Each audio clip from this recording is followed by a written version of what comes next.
Chuck, it's great to see you today. Thank you, Jason. Big day today. It is a big day, and you were a Navy SEAL squadron leader, and you're watching what's going on in Ukraine very closely. But recently, Ukraine has been suffering from a lack of armaments and a lack of support from the United States. But right now, as you saw, the Secretary General of NATO is in Washington, D.C., and he just finished a meeting with U.S. President Donald Trump. What is your initial takeaway of that meeting? Well, the headline is in bold letters, finally. And there's a lot to unpack about what was said, what wasn't said, and what was sort of said. But the takeaway is that the United States will now begin to generously provide NATO with important advanced weapon systems. The president underscored that the United States will sell these weapons to NATO, but the statement is that these weapons will flow through now unimpeded to Ukraine. So that's the 100,000 foot view.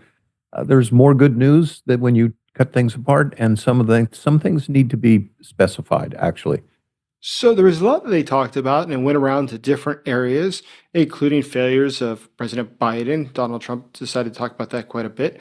But what were your major takeaways about things such as Patriot missiles? As you know, Ukraine is facing increasing attacks by Russia using both drones as well as missiles.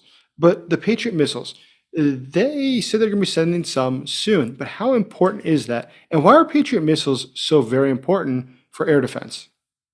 right? Well, I think one of the numerous straws that finally broke the camel's back. Uh, President Trump said he spoke regularly with Vladimir Putin. He described these phone calls as good, not necessarily productive, but good, but that he was increasingly perturbed that these phone calls would be followed by massive bombardments on Ukrainian cities. We, of course, have all seen that. What Ukraine, one of their top priorities, one of their great military needs is more and highly capable air defense. And in the world of air defense, the Patriot missile system is one of the apex predators. Maybe not the very top, but one that is really significantly capable. So these can be used both to defend Ukrainian cities from incoming threats, for example, like Kinzhal missiles, and more appropriately, Russian cruise missiles. But what they can also be used for is to push back the air defense envelope so that Russian aircraft cannot fly over Ukraine. And that would be a major step forward. Here's a little bit of ambiguity. The president said, quote, we're going to send 17 Patriots to Ukraine. Now, does that mean Patriot systems, complexes, batteries? What does that mean? He eventually said, we're going to send them the batteries. And it was almost like, yeah, it comes with, you buy an electric shaver and it comes with the batteries. But in this case, if he is talking 17 functional Patriot batteries, it's going to change the air defense dynamics over the entire country. So why is that exactly? What makes Patriot missiles so unique? They're not usually used for shooting down drones, as I understand, but specifically they're used for things such as the missiles which you described.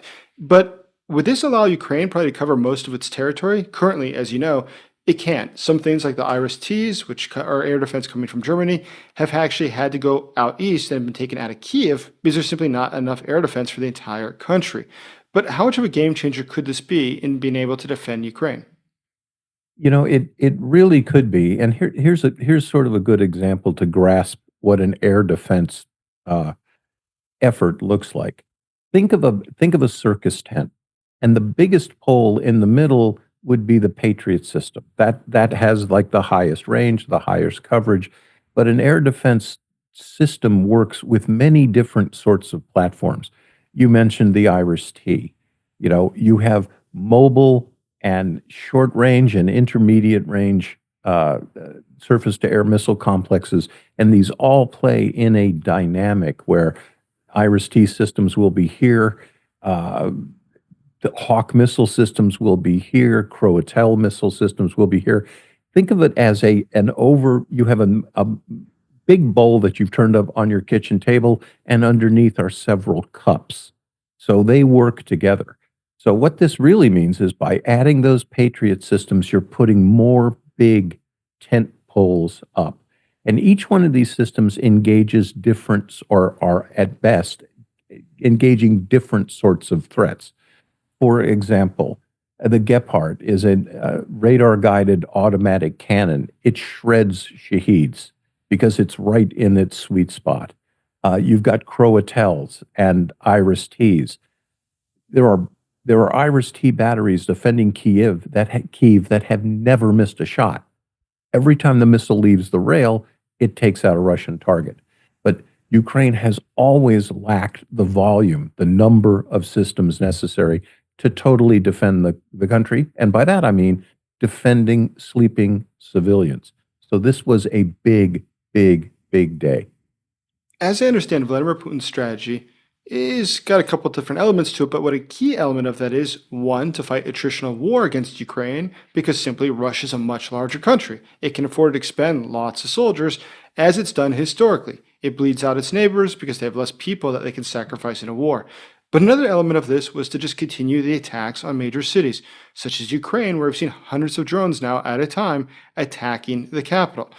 But what's interesting about this is if that is no longer such a great threat, if it's not going to be that he can simply grind down the Ukrainians' defense by making them use all their Patriot missiles to shoot down drones and less valuable targets, and then he could then do a larger attack again with missiles because there'd be less air defense, that's not going to work anymore because now Ukraine will have air defense. This strategy of using S-400s and others simply doesn't hold together as well because, well, they're not going to run out. He was certainly betting on the idea that the Americans would cut off all future arms as well as air defense for Ukraine. Is that the impression you got?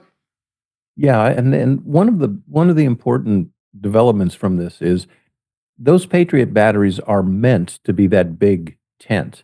And the systems that we talked about, the Croatel, the Iris-T, the NASMs, these are systems that are more mobile than a Patriot battery. So what this means is, and what one of the reasons that Russia has kept attacking Ukrainian cities was to force Ukraine to concentrate its air defenses to defend its civilian population. Now, with this uptick in these Patriot batteries, some of these other systems, like the Croatel, the Iris-T, the Gepard, they're mobile systems, right? Especially the Gepard. It shoots down Shaheeds. It's a mobile system. It's supposed to be with your frontline troops. Instead, they're parked on playgrounds in Kyiv. I know you've seen them. They're defending buildings. So what this is going to allow the Ukrainians to do is push the mobile systems forward to defend their zero line and, more importantly, their ground lines of communication and supply, which means with more regular and defended supplies coming to their frontline troops, this air defense change can actually turn into ground maneuver warfare for the Ukrainians. So look, if I was a Russian general, and to our Russian listening guests, how you doing? This is going to be a really bad day for you. And I promise you, the fall is going to be miserable for you. So another area they talked about, though, was also sanctions. And it appears that Donald Trump wants another 50 days to implement full sanctions. But did you catch that? What's the plan going ahead for sanctions? Well, he is giving Russia 50 days to negotiate a treaty, which is what he said.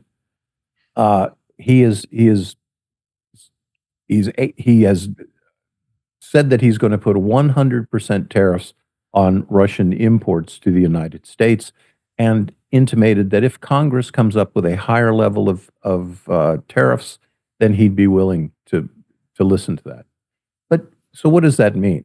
Well, the United States only imports about $3.5 billion of stuff from Russia every year anyway, out of a total Russian trade package of about 491 billion.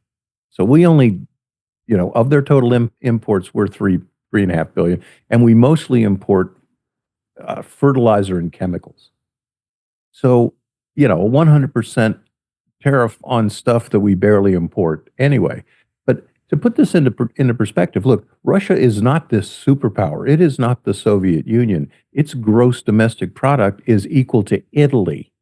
Okay. And of that 3.5 billion going to the United States, the 4.91 is made up of mostly, almost entirely oil exports, right? They export $360 billion of energy. So I don't know that it's such a threat. Uh, but the president did underscore that the Russian economy is in danger.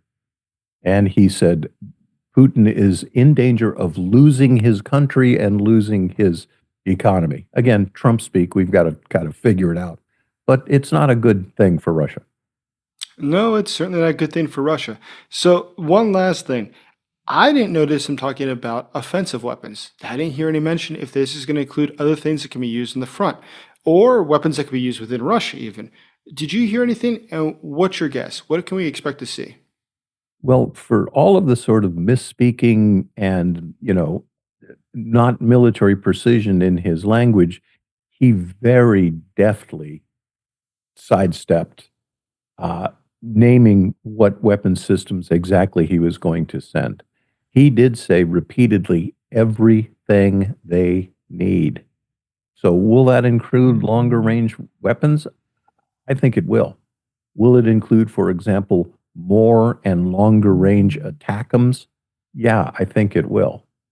So, again, and the president is probably right not to show his hand. He was very careful not to mention the name brand weapons that Russia seems to bang on about, but I think they're coming. I think you're probably right. Jack, it was great talking with you. Thank you, Jason.